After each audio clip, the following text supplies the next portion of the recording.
안녕하십니까, 박사입니다. 하마스의 기습 공격에 대해 이스라엘군이 보복을 가해 하마스 전사 1,500명을 사살했다고 주장하고 있는 가운데 민간 거주 지역을 목표로 한 양측의 공격이 이어지고 있습니다.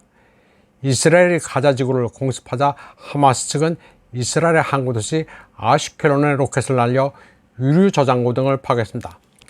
그런데 팔레스타인 국무부는 소셜미디어를 통해 이스라엘군이 가자 지구에 백린탄을 사용했다고 주장하면서 영상을 게시했습니다. 백린탄은 국제법상 금지된 무기는 아니지만 사용은 엄격하게 규제됩니다. 특히 유엔 협약에 따르면 백린탄은 민간 인구 밀집 지역에서는 사용해서는 안 됩니다. 팔레스타인 국무부가 게시한 영상은 백린탄이 건물 주변의 황량한 지역에서 계속 타오르며 흰 연기와 불꽃을 내뿜고 있는 모습을 보여주고 있습니다. 팔레스타인 국무부는 이스라엘군이 가자 북부 카라마 지역에서 국제적으로 금지된 백린탄을 사용했다고 주장했습니다. 백린탄은 산소와 상호작용을 통해 발화되는데 800도에서 2500도의 온도에서 연소됩니다.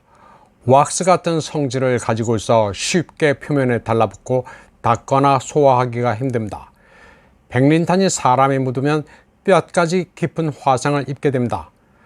팔레스타인 관리들이 게시한 이 영상은 최근의 것인지 정확히 어디서 촬영한 것인지는 불분명합니다.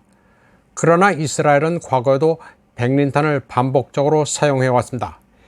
2006년에 이스라엘 정부는 레바논 무장단체 헤즈볼라와 수개월간 전쟁을 벌이는 동안 그러한 무기를 사용한 사실을 인정했습니다.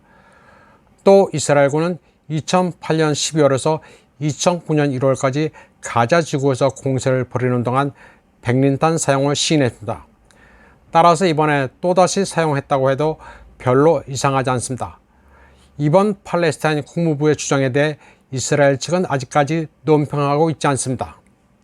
하마스의 초기 기습으로 이스라엘이 넉넉히 당했다는 게 주류 여론이지만 반드시 그렇게 볼 일은 아니며 다소 과장됐다는 견해도 있습니다.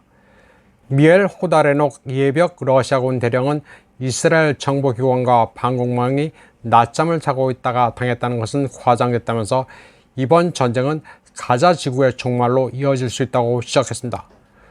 표면적으로 드러난 것만 보면 이스라엘이 한심할 지경이지만 좀 더 깊이 봐야 한다는 취지입니다. 예를 들어 이번에 하마스가 날린 카삼 로켓은 늘 그래왔듯이 하마스 측이 수백 명, 수천 명을 동원해 공해 작업장에서 망치를 두들겨 만들어 온 것이라고 그는 말했습니다. 그것은 가자 지구에서는 흔한 활동이라는 것입니다. 또 언제나 그렇지 자동소총과 기관총, RPG를 흔드는 무력 시위는 늘 있어 왔다면서 불도저 두 세대가 국경으로 돌진하는 것을 군사적 충돌 발발과 연관시키기가 애매하다고 말했습니다. 또 정보기관에 의해 탐지될 수 있는 대량의 무기, 군사장비 공급이 필요하지 않았다는 점에도 유의해야 한다고 했습니다. 하마스는 그 정도의 군사행동을 수행할 자체 자원이 충분하다고 그는 말했습니다. 그들이 오랫동안 꾸준히 필요한 군사무기를 만들어 축적해온 것이라는 얘기입니다. 미하일 호다레녹 예비역 대령은 또 모험적이고 자살적 공격이 긍정적 결과를 불러오리라고는 생각하지 않는다고도 했습니다. 그는 아이언돔이 반드시 무용지물은 아니라고 평가했습니다. 각 목표물당 2개의 미사일을 발사한다고 봤을 때 하마스가 20분 안에 5,000발의 로켓을 발사할 경우 최소 1만 개의 아이언돔 미사일이 필요한 것은 당연하다고 말했습니다. 물량에서 감당을 못했을 뿐 완전히 무용지물이라고는 볼 수 없다는 겁니다. 그러나 냉정히 보면 금액으로 봤을 때는 실패이기도 합니다. 아이언돔과 카삼 로켓은 비용으로 봤을 때 10대 1에 불과합니다. 그리고 하마스가 여러 대의 메르카바 전차를 노획했지만 그들은 전차를 다룰 수 없다고도 평가했습니다. 탈취한 전차를 운용하거나 할 실력은 안 된다는 것입니다. 따라서 하마스의 무장부대가 자신들의 경험과 적의 약점에 대한 분석, 그리고 무장 분쟁 지역의 현대 군사 기술에 대한 상세한 연구를 기반으로 행동한다는 것은 과장된 것이라고 말했습니다. 하마스가 군사 기술 분야에서 최첨단은 아니라는 것입니다.